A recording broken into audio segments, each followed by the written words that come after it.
Assalamualaikum warahmatullahi wabarakatuh. Salam semangat pagi. Perkenalkan, nama saya Sandi Wahyu Saputra dengan NIM 243307611091 dari program studi Agroteknologi Fakultas Pertanian Universitas Prima Indonesia. Di sini saya akan mengumpulkan tugas yang diberikan oleh Bu Sari Anggra ini dengan mata kuliah PUPKS dengan tema video yaitu pengolahan, operasi, dan produksi kelapa sawit berbasis FURAP. Simak video selanjutnya. Fokus utama kita hari ini adalah membedakan bagaimana sebuah perkebunan dan pabrik kelapa sawit dikelola secara profesional menggunakan prinsip FURAP, yaitu fast, unggul, responsif, akuntabel, dan berkelanjutan.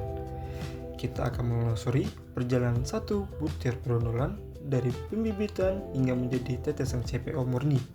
Mari kita masuk ke bagian pertama, yaitu operasional hulu.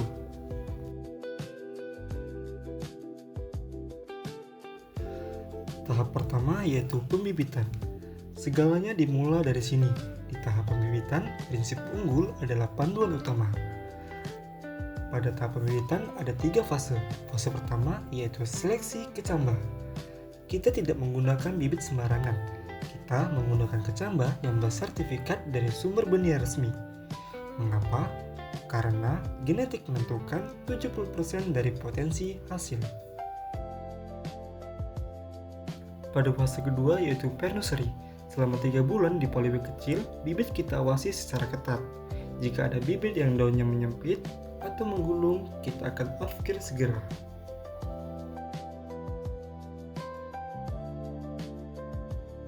Selanjutnya yaitu fase ketiga, yaitu manuseri. Selama 9-12 bulan, bibit dipindahkan ke polybag besar.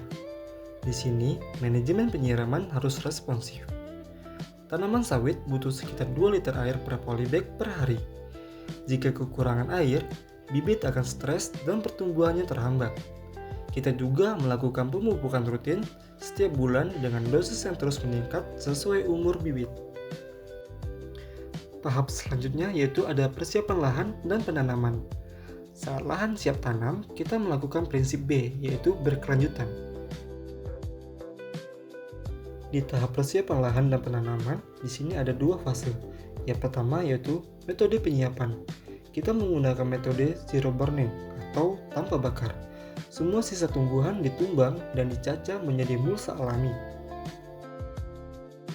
Dan yang kedua yaitu fase teknis penanaman.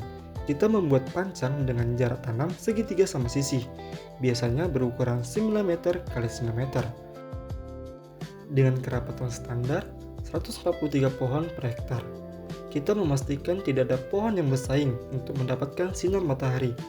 Ini adalah bentuk efisiensi ruang agar produksi per hektar maksimal. Dan dilanjutkan pembuatan lubang pada tanaman.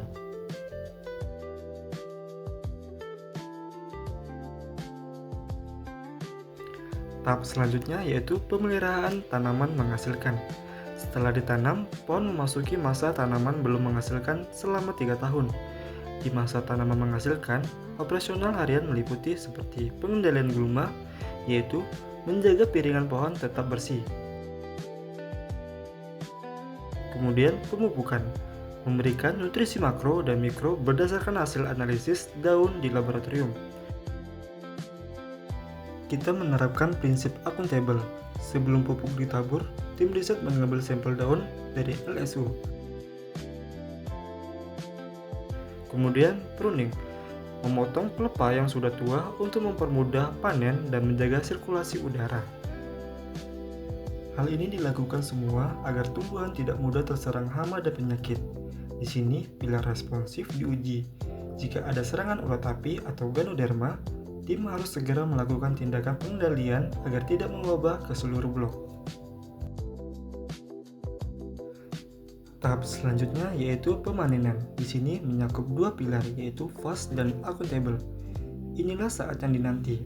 Panen adalah muara dari semua investasi di hulu. Kriteria matang, kita menggunakan standar 1-5 berondolan.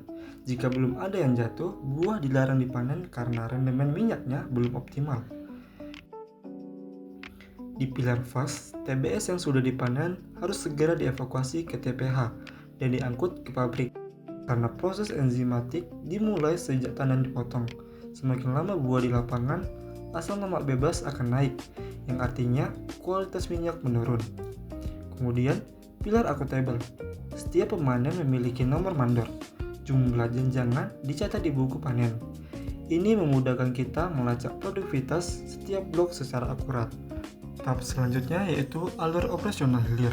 Setelah truk sampai di pabrik, kita memasuki fase hilir. Stasiun penerimaan buah. Truk ditimbang di jembatan timbang untuk mencatat tonase secara akurat. Buah kemudian dituangkan ke dalam loading rack untuk disortir kualitasnya.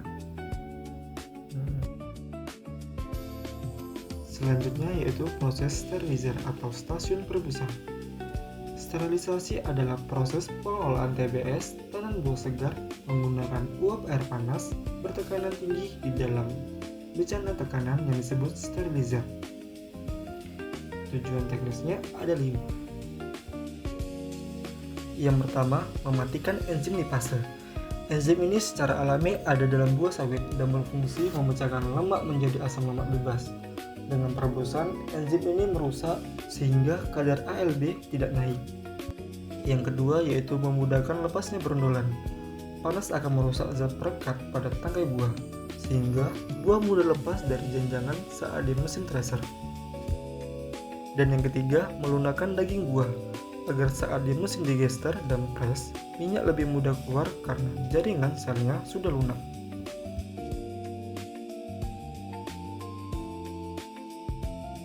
Setelah buah direbus sempurna di sterilizer, tandan-tandan tersebut tidak bisa langsung dipres.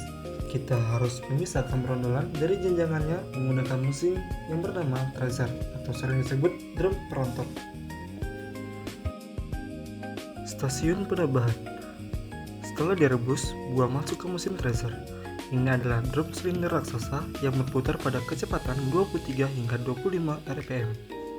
Di sini, jenjang sawit dibanting berkali-kali secara mekanis.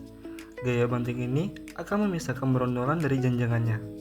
Prinsip unggul di sini diukur dari seberapa bersih jenjangan kosong yang keluar.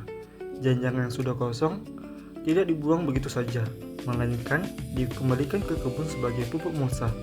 Inilah wujud nyata dari siklus operasional yang berkelanjutan.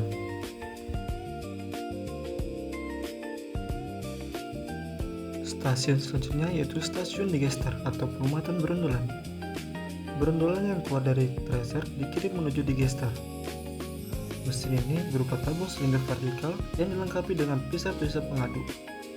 Di sini, berondolan diaduk dan dipanaskan menggunakan uap air dengan suhu sekitar 90 derajat Celcius hingga 95 derajat Celcius. Tujuan teknisnya adalah untuk melumatkan daging buah agar terlepas dari bijinya. Panas ini juga berfungsi untuk memecahkan tong-kantong minyak yang ada pada daging buah, sehingga minyak lebih mudah keluar pada tahap pengepresan nantinya. Tanpa pelumatan yang sempurna digester, efisiensi di mesin press akan sangat rendah.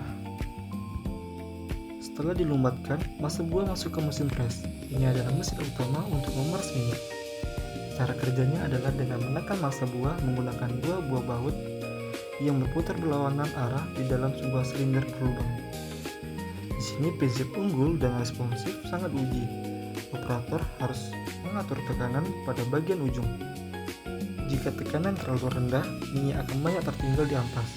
Namun, jika tekanan terlalu tinggi, biji sawit bisa pecah, yang akan menurunkan kualitas inti sawit. Hasil dari mesin ini adalah crude oil atau minyak kasar, dan ampas berupa serat serta biji.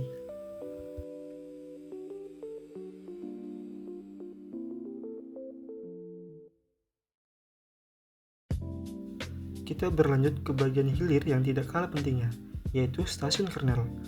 Jika di stasiun sebelumnya kita berfokus pada minyak dan daging buah, di sini kita akan mengolah hasil samping dari proses pengepresan untuk mendapatkan inti sawit atau kernel. Kernel adalah produk yang sangat akuntabel. Data berat kernel yang dihasilkan harus dicatat teliti. Inti sawit ini nantinya akan dipres lagi untuk menjadi PKO, yang digunakan dalam industri coklat, es krim, hingga kosmetik kelas atas. Sebagai kesimpulan, Pengelolaan operasi sawit adalah sebuah orkestrasi antara kecepatan, ketepatan, dan kepedulian terhadap alam. Saya Sandi Wahyu Saputra, mahasiswa pertanian UNPRI, bangga menjadi bagian dari masa depan industri.